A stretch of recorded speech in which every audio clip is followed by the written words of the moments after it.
Welcome back to అమ్మ వంట మాధుర్యం. ఇవాళ మీ ముందుకి వచ్చేసాను ఒక అద్భుతమైన కాంబినేషన్తో. అదేంటో చూద్దామా? అంతకుముందు నేను ఎంతో థ్యాంక్స్ చెప్పాలనుకుంటున్నాను. సబ్స్క్రైబ్ చేసుకొని సపోర్ట్ చేస్తున్నందుకు. కొత్త వాళ్ళు కూడా సబ్స్క్రైబ్ చేసుకోండి, మాకు సపోర్ట్ చేసిన వాళ్ళు అవుతారు.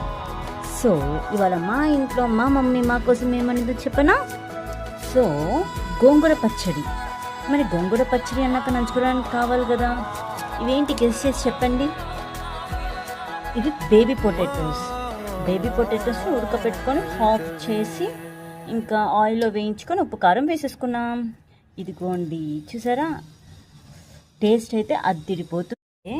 ఇలా గోంగూర కలుపుకొని బేబీ పొటాటోని ఇట్లా తీసుకొని ఇట్లా తింటే ఉంటుంది సూపర్ కాంబినేషన్. సో మీకు నచ్చినట్టయితే లైక్ చేయండి, షేర్ చేయండి, సబ్స్క్రైబ్ చేసుకోండి.